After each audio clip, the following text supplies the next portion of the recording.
Bom dia a todos, bom dia São Paulo, bom dia Brasil. Sou Emilio Corchado, CEO e fundador da Startup Olé e director del proyecto FieldHub. Benvindo ao Startup Olé Brasil, no ámbito da Startup Olé Latam Roadshow. Gostaría de comenzar saludando as autoridades que están comigo no palco e que estará participando desta ceremonia de apertura. Señor Roberto Mayer, presidente da Asociação Brasileira para a Promoção e Inovação de Plataformas Tecnológicas, BRAFIT. Señora Pilar de Miguel, representante do Centro de Desenvolvimento Tecnológico Industrial CEDETI do Gobierno de España para o Brasil. Señor Pedro Luis Rego, líder comunitario de Cubo Itaú. Señor Osorio Coelho, chef sustituto do Gabinete do Secretariado de Desenvolvimento Tecnológico e Innovación. Señora Bárbara Furiati, chefe de Política Pública da Startupis, AB Startupis. Gostaría tamén de agradecer a todos os participantes do Startup Olé Brasil que acontece hoxe neste maravilloso local de Cubo Itaú en São Paulo. Tamén damos as boas-vindas a aqueles que nos siguen online vía streaming. Finalmente, gostaría de estender un agradecimiento especial aos nosos colaboradores, como o Goberno Regional de Castilla y León, a través da Consejería de Industria, Comercio e Emprego, Cubo Itaú, Maneira Abogados e Cija Abogados, o Ministerio da Ciencia, Tecnología e Innovación do Brasil, o Instituto Nacional de Ciberseguranza da España, INCIBE. Pido disculpas por mi portugués máis portoñolo. E bon día a todos vosotros, startupis, inversores, todos. Vamos a facer unha cosa, ¿sí? Pido a los palestrantes que se pongan aquí con nosotros, ¿sí? A Roberto, Pilar, Pedro, Osorio, Bárbara, por favor, sentaros aquí con nosotros. ¿Sí? ¿Os ponéis cómodos, por favor? Sí, como queráis. ¿Sí? Muito obrigado.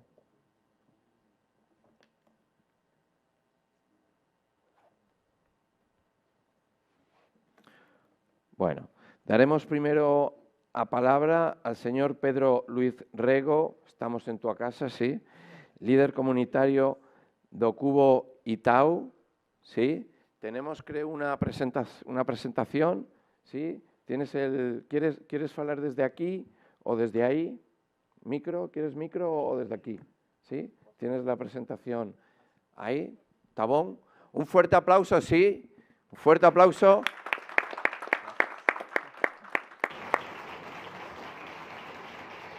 Fuerte aplauso. Aí eu dou espaço para os speakers. Conseguem ouvir? Todos ouvindo? Ok. Bom, buenos dias, bom dia, good morning. Good morning to everyone online as well. I figured I would, host this part of the content in English. Spanish is still a work in progress. This is the second edition we're hosting Startup Olé here, and hopefully for the third edition next year, for the following years, this part of the presentation will be hosted in Spanish. It's a personal project of mine and a great incentive as well. So excuse for that, and we can take questions and all that in Portuguese, Spanish, English, whatever works best. So first of all, it's a huge pleasure to be hosting another edition, to be hosting investors, entrepreneurs. It's always good to see international events being held in our auditorium, and we're already a fan of Startup Olé. We were speaking previously as a team. The energy you guys are putting into this event is amazing, and it's great to be hosting you guys. So for the slides, I'll just ask for the support on, going on forward. I don't have the slide item, but as a general overview, we consider ourselves a non-profit organization that fosters Brazilian entrepreneurship through connections. So it's really common for people to think of Kubo as a hub. Oh, sorry. Oh, perfect. Thank you. It's really common for people to consider Kubo an accelerator or even an incubator because we're connected with startups. We host them in our program. We host them at our building. And our name has a huge similarity to incubators, right? Kubo, Cube. But we're different than that. We are a tech entrepreneurship that fosters Brazilian entrepreneurs through connections. So whenever you think of Kubo, think of connections and a connector, so to speak. And our mission is to inspire, educate, and connect these brilliant people, these brilliant entrepreneurs, to foster our entrepreneurship ecosystem in Brazil. And we're planning to do that with startups from abroad as well. Initiatives such as these are really important for us. And it's worth mentioning that last year, one of our startups took part in the pitch session at Salamanca and won. So that's a huge pleasure, a huge benefit for us. And just to be practical, this event works as a connection. This is Kubo being a connector because we're connecting a great event with startups in our ecosystem. We're connecting investors. We're connecting public speakers. So it's just an example of how Kubo can work as a connector. And we have founders, naturally. The initiative has been founded by Itaú Unibanco alongside with Redpoint eVentures back in 2015. This was a collaboration between a private bank and a venture capital firm. Redpoint eVentures was one of the first back around 2012, so to speak. They invested in great startup companies. And Itaú is one of, I would say, is nowadays the biggest private bank in Brazil. So it was a collaboration between these two organizations. And when it comes to the beginning, Kubo was created extremely aligned to the term serendipidade. I'm not sure the best translation for serendipidade. I think it's serendipity. And to put it in a general perspective, I try to explain serendipity or serendipidade in a way where you have these random encounters being, once again, fostered by the environment, fostered by an initiative. And through these random encounters, these elevator encounters and others, you establish great connections and valuable interactions. You could be an investor and you could get in touch with an entrepreneur in our elevator. You could be here in an event, in an event such as this, presenting your pitch and be invested later on. So Kubo was created to promote and once again foster these serendipidade interactions, the serendipity-based interactions. And we were also created back in 2015, once again by this collaboration between Itaú and Redpoint, on an emphasis on the topic of density.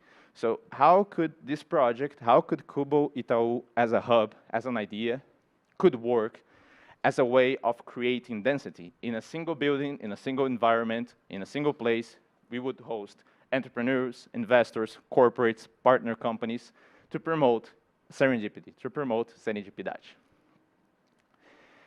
And the main mission we have nowadays when it comes to addressing needs of our corporate companies and specifically of our startups is the emphasis on the sentence that the biggest challenge in Brazil, especially for startup companies, is access. How can an entrepreneur access market? So how can this entrepreneur generate business? How can this entrepreneur get access to capital, to funding? How can this entrepreneur get access to talent and knowledge? So we establish these key points of emphasis, and this is what we utilize to outline our value proposition. Once again, especially for startups, which is the public I'm more close to nowadays. And I figured I would take these last minutes here to present a little bit about how Kubo tackles these issues that are presented, and a little bit about our startups communities strategies as well. And just to put it in perspective, we have some slides in Portuguese because this presentation is extremely fresh. We had this event where we presented some of this data a week ago, and I figured I would copy-paste. My colleague would probably not get angry, but I took her presentation and figured out utilize some of these slides because they're so good, and I figured I would utilize here. And just so you guys can get the general output, and this is the output that we utilize for some of the startups that we'll be presenting here today, okay? So we look for a specific profile of startups because we figured they're a particular kind of company that we help best. And these are the startups that have a scalability approach to their business model, startups already in market traction with an opening, an ability to be VC funded when it comes to cap table necessities, a great founding team, and a cultural fit with our initiative as well. So these are the key 5 highlights that we utilize when selecting startups for our hub. Throughout this selection framework, so to speak, nowadays we have and we're proud of this number, but we have a community, a startup portfolio, so to speak, with 341 different startups in different segments. Cognitive is here, Tidewise as well, and we have new members gathering and entering in our community on a monthly basis as well. And when it comes to our community strategy, we're very aligned to negócios or business. Remember I mentioned one of the main necessities for the entrepreneurs is market access. So Kubo has the goal of supporting startups throughout this journey. And that's why we divide them in communities. So we have Kubo Agro as a community, Kubo Logistics as a community, Kubo Marítimo e Portuário, or Maritime and Port, as a community. And our goal is to cluster startups from these segments and provide connections between them and provide connections with corporates from these segments as well. So whenever you Google Kubo, whenever you think of us, once again, you can think of connections and you can think of our communities. We call them formally as hubs. There are many news about our hubs, such as logistics, maritime and port, and others. And we mentioned a little bit about the framework we utilize when selecting our startups, and I figured I would show you some general numbers about our community, our portfolio. So the average Kubo startup has 6 years operating. They're mostly a SaaS, software as a service based company. Most of them act on the B2B thesis, so they sell to enterprises, they sell to corporates. They have great outputs when it comes to investment. So remember I mentioned we look for startups that are willing to be funded by venture capital. 28 different people in the team. So once again, you can get these numbers and see it as a framework of the level of maturity that we utilize when it comes to selecting startups and composing a portfolio. Figured I'll show some big numbers.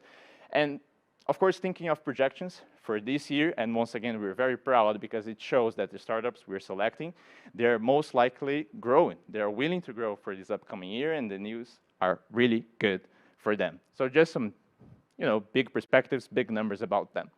And also challenges. We try and assist the startups on the main challenges that they have, and these were the top challenges, the top needs for our community. I'll highlight the first one, which is business generation. So how can we connect startups in order to foster businesses? And the second main topic, which is, once again, capital access. So how can we assist Kubo startups on connecting with investors? And, some other topics that are worth mentioning later on. I think it's good to share with you guys that we also have a knowledge, so conhecimento, knowledge strategy. How can we, once again, cluster our startups and their teams regarding their needs? So there are startups with growth issues, product issues. How can we, once again, connect founders that can assist and provide valuable insights, valuable takeaways to each other? And, final slides here. It's worth mentioning that there's a big corporate strategy at Kubo. So these are our top maintainer companies. Corporates that are trusting Kubo with their open innovation needs, and we have a value prop designed for corporate companies such as this. How can we connect them with startups? How can we assist them on connecting with the ecosystem? Remembering once again our hub and connection-based strategy. And also partner companies. So many partner companies that are also willing to connect with the ecosystem.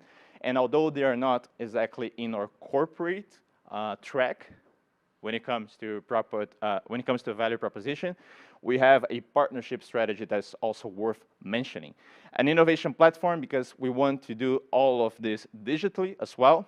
Startup space in other states, startup space in other countries can utilize our digital platform and be part of Kubo's community as well. And for those based in São Paulo, for those that are also willing to expand to our state, our city, our physical hub, which everyone here presentially is taking part, and people online are also invited to know it if they're able to it. We'll be glad to host you guys. We'll be glad to show you guys. Over 250 daily visitors, over 1,000 events such as these per year. So shout out to our events team as well for their great value proposition in that regard. So it's worth mentioning our physical hub. And last big numbers, over 4,500 connections established by Kubo, physically and digitally. So a connection could be a startup being introduced to an investor, a startup being introduced to a corporate company. Once again, we have this connection-based strategy, and over 100 corporate visits. So these visits are distributed between the mainner companies we have, but also companies from the ecosystem. They are willing to do a first visit. They are willing to start their relationships with startups. Some big numbers to outline our strategy. And here, what we take as a definition of connection at Kubo. So I gave you some examples: networking-based connections, contract-generating-based connections, investing-based connections, benchmarking-based connections. Once again, the key word to define Kubo as an organization in the Brazilian ecosystem. And being part of Kubo is being part of a network, being part of a hub that provides connections on market, capital, talents, and knowledge needs, addressing exactly the main needs for a startup, as we mentioned previously. Of course, this is our strategy. This is what we're willing to tackle, especially this year, with our revamped team, with our revamped news. So feel free to Google us once again, and you also can follow us on Instagram. Lots of news there. I think it's worth the shout out as well. Our startups team, so I work with Andre, which is our head of startups, Ana Gomes and Jonathan Highlander, starting new fresh members of our team, Camila, our leader when it comes to customer success, and Thais, which is our portfolio manager. Also a shout out to our startup team that does a great job with these 340 startups I've mentioned. And I think as a last output before finishing, it's worth mentioning that alongside with startups, alongside with corporate and partner companies, we're always open to connecting with startups that are not necessarily member of our communities yet, but we try and help them connect with the ecosystem. So I was in touch yesterday, for instance, with Duca Saúde, which is a health tech based in Rio de Janeiro, and they're willing to expand to São Paulo. And although they are not members of our community yet, we're extremely willing to help this entrepreneur and assist them on establishing themselves in São Paulo. Same thing with Python, so they'll be presenting later. They're a startup we're connecting, and we're willing to assist. So feel free to reach out for us. There's lots of possibilities, lots of news when it comes to connecting. That's our main goal. That's our main point of emphasis. So thank you very much. Feel free to write. Feel free to connect with me. It's been a pleasure, and wishing you guys a great event, and hoping to be hosting you guys again next year. Thank you. Pedro, muito obrigado. Fuerte aplauso. Por favor. Agora, sí, por aí. Obrigado. Muito obrigado. Agora damos a palabra á señora Pilar de Miguel, representante do Centro Tecnológico de Desenvolvimento Industria CDTI para Brasil. Pilar, ¿quieres falar desde aí ou...? ¿Sí? ¿Desde ahí? Antes de nada, Pilar, muy obrigado, Pedro, por la colaboración, ¿sí? Y por seguir trabajando juntos. Perfeito. Emílio, eu tenho só uma outra agenda que eu vou precisar me deslocar, mas agradecendo também aos demais participantes, que seja um ótimo evento e seguimos conectados. É um prazer recebê-los mesmo aqui na nossa casa e para quem está online também. Muito obrigado a ti, a Camila y a todo el equipo de Kubo y tal. Obrigado. Obrigado. Agora, Pilar, por favor. Bom dia. Bom dia. Para mim, a primeira coisa é agradecer à Startup Olé este convite. Todos os anos eles contam com a participação do CDTI e eu fico feliz de estar aqui outro ano mais e infelizmente, talvez, próxima edição, eu estarei na Espanha e talvez eu não esteja aqui como todos vocês. Mas eu gostaria de aproveitar esta reunião deste dia para trazer as melhores coisas que todas as pessoas que hoje estão aqui em Itaicubo. Festival, en primer lugar, una breve presentar lo que es CDTI. Es la Agencia de Financiamiento de España. Es una agencia que financia empresas para desenvolver pesquisa no solo en España, también en otros países, con colaboración. Ese tipo de pesquisa es una pesquisa que tiene que estar aperta al mercado. Tipo de empresas, tanto faz, a gente financia empresas startups, empresas maiores, mas empresas que sempre têm que desenvolver um projeto que seja um produto que possa chegar a esse mercado. O objetivo de CDTI é não só apoiar empresas da Espanha, apoia empresas da Espanha, mas o que é importante é que a gente gosta de fazer colaborações com outros países. É por isso que a CDTI colabora com mais de 90 países em projetos de pesquisa. E como assim? Cada país apoia a seu parceiro. Então, um projeto entre Espanha e o Brasil tem recursos ou tem instituições para apoiar essa pesquisa e CDTI apoia também a pesquisa em Espanha, ao parceiro. A gente, CDTI é também um investor. A gente investe em startups. Então, isso é uma coisa que é importante que você conheça. A única coisa é que tem que ser startups estabelecidas na Espanha.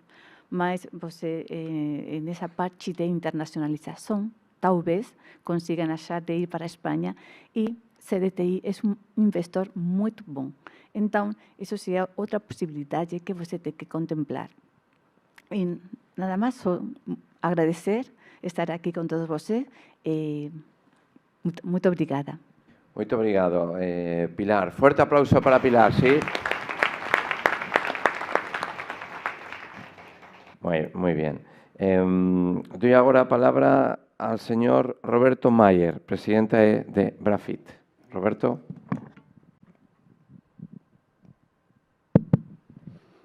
Bom dia a todos. Muito obrigado ao Emílio por convidar a gente mais uma vez a participar desse Startup Olé. É a quarta vez consecutiva, né, que a Brafip participa. E, de fato, a gente tem nesse evento uma das nossas atividades, né, que nasceu, né, para quem não conhece a Brafip é definida como a plataforma tecnológica brasileira, no modelo de plataformas tecnológicas que foi criado na Europa, quando acabou a cortina de ferro, né, foi a metodologia utilizada para desenvolver os países do leste europeu.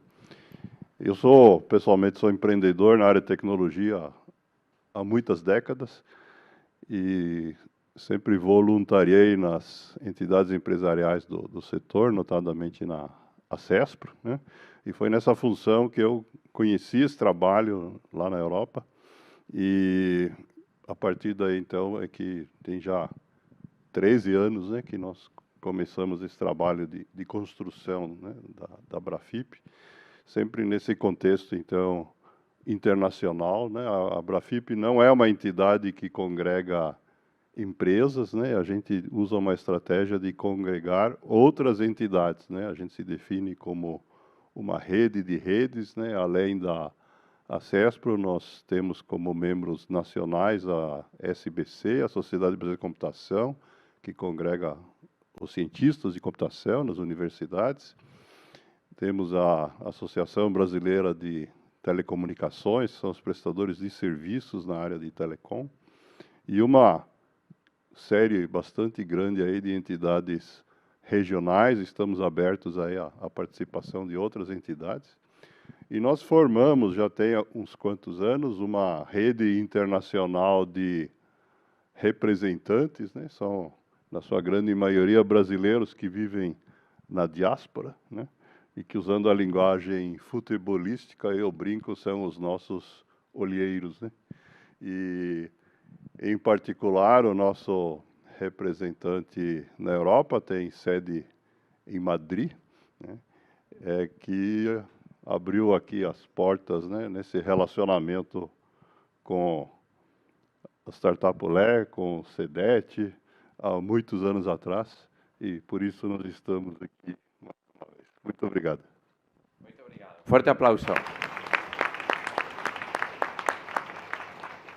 Muito obrigado, Roberto. Now, doy agora a palavra ao senhor Osório Coelho, chefe substituto do pessoal da Secretaria de Desenvolvimento Tecnológico e Inovação do Governo do Brasil. Olá, obrigado pelo convite. Eu saúdo a todos aqui que estão aqui à frente, né? Pilar, o Roberto, a Bárbara, desculpe, Emiliano. Meu nome é Osório Coelho, eu sou do Ministério de Ciência, Tecnologia e Inovação. Estou lá há 17 anos, lá no Ministério.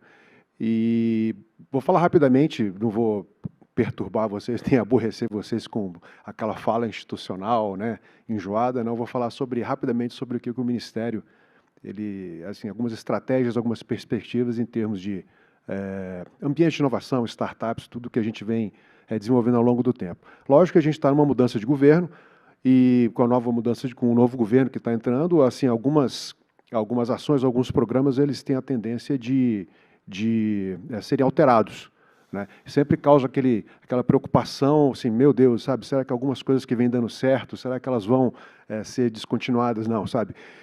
Eu posso garantir para vocês que pelo menos as ações e todos os programas, todas as políticas públicas que se referem a ambiente de inovação e startups já estão muito consolidadas dentro do Ministério.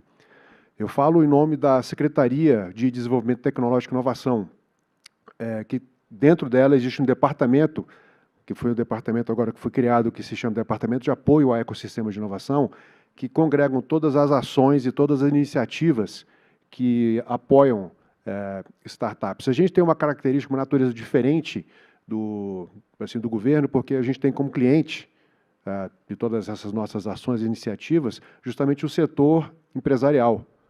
Então, o nosso desafio dentro dessa nossa secretaria basicamente é aproximar os institutos de ciência e tecnologia, universidades, institutos federais, né, laboratórios públicos, das empresas.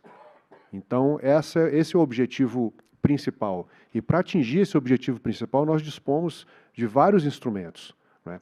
Entre eles, nós temos alguns incentivos fiscais, nós temos o Marco Legal de Inovação, que talvez seja a lei mais importante que ela regula a questão de apoio ao setor empresarial por meio de estímulos à inovação. Portanto, em termos basicamente, a gente falando nesse ambiente de startups, algumas iniciativas elas merecem ser citadas aqui rapidamente, por exemplo, o Centelha. Não sei quantos de vocês estão familiarizados com o Centelha, que é um programa que já tem algum tempo, já vai entrar na terceira fase. É um programa que tem um resultado fantástico, foi financiado pelo FNDCT, que é o Fundo de Ciência e Tecnologia, é o principal instrumento de fundos do Ministério de Ciência e Tecnologia, que é operado pela FINEP. Nesse novo governo, a gente teve a grande notícia, a feliz notícia de que o fundo ele vai ser descontingenciado. Então, ele vai voltar aos valores que eram praticados há tempos atrás, porque a gente vem por muito tempo sofrendo com contingenciamento de recursos. Então, eles vão ser descontingenciados e nós vamos poder apoiar mais. E o Centelha, por exemplo, que é um exemplo, ele é apoiado pelo FNDCT. Então, quer dizer que a gente tem aí uma grande possibilidade de ampliar essa iniciativa. E outra que eu gostaria de mencionar, porque nós hoje temos uma ministra de Ciência e Tecnologia, uma ministra mulher, que é uma coisa histórica, num ambiente que só homem era ministro. Nós temos hoje, eu tenho o prazer assim, de falar que nós temos uma ministra de Ciência e Tecnologia, que ela é uma mulher nordestina, de Pernambuco, ministra Luciana Santos, e eu gostaria então só de mencionar a questão de que ela tem uma grande preocupação, não só em relação às startups que venham ser, que tenham algum viés social, mas também que tenham o viés de gênero.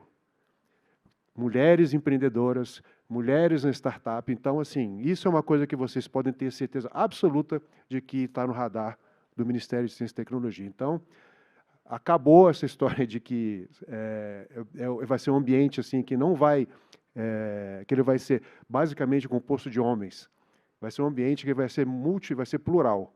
Então, assim, eu tenho assim um orgulho, eu fico muito feliz, fico até emocionado de falar isso, porque assim, a gente esperou tanto tempo para isso, então agora é a hora de a gente aproveitar esse momento para colocar as mulheres empreendedoras, as mulheres inovadoras, sabe, no lugar onde elas devem estar, né?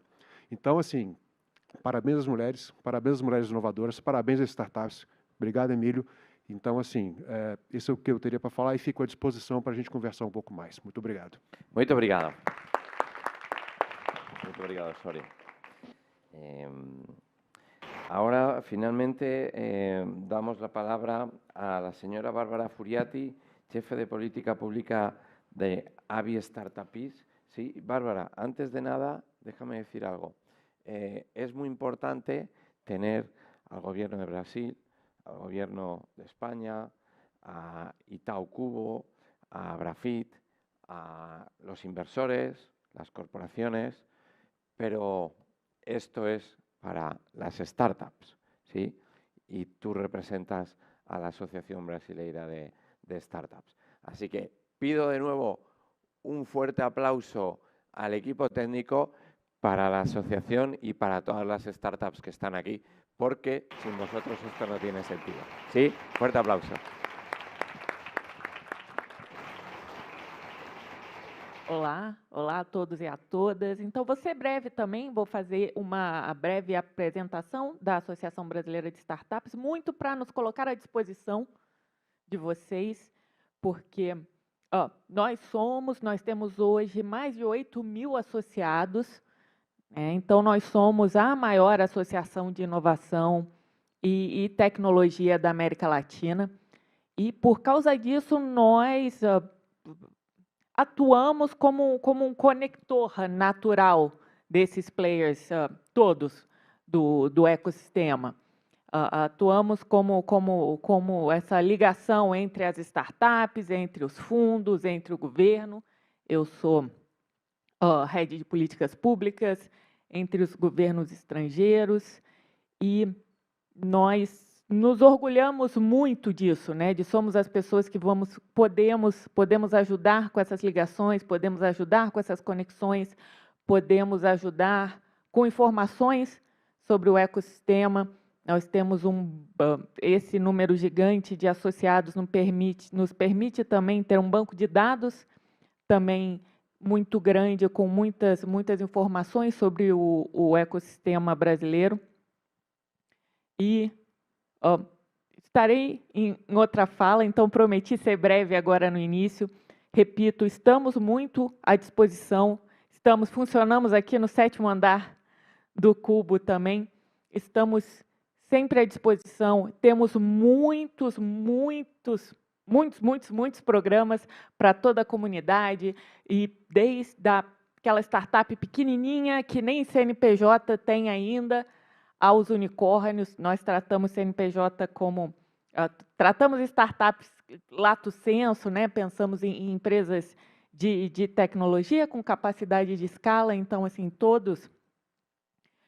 em todos os tamanhos, a gente tem programas específicos para cada tipo de empreendedor, para cada tipo de empresa, para cada tipo de necessidade que vocês possam ter. Atuamos muito em parceria com o governo também. Estamos com essa frente bastante forte para os próximos anos. Nós também somos os representantes brasileiros no Startup 20, que é o grupo de trabalho de startups do G20, né? Fomos e vamos ainda para a Índia algumas vezes esse ano e estaremos na luta de colocarmos startups como um player e um assunto não só nichado para a gente aqui dentro do Cubo, mas um assunto importante para a sociedade, para a economia global como um todo. O Brasil sediará o G20 ano que vem, então, para a gente vai ser uma pauta muito importante. A gente acredita que a gente tem potencial para replicar a Europa, em qual startups representam quase 5% do PIB. E também fazer, como o Osório falou, a AB Startups hoje tem uma mulher presidente pela primeira vez também na história da associação, o que também nos orgulha muito de podermos ter uma mulher presidente da maior associação de startups da América Latina. E novamente, nos colocamos totalmente à disposição. Entrem no nosso site, temos muitos dos nossos dados lá, mandem um e-mail, com certeza temos uma equipe grande também que pode ajudá-los e pode respondê-los, pode conectá-los com quem vocês precisam e, por favor, nos procurem, estamos aqui para isso. Obrigada.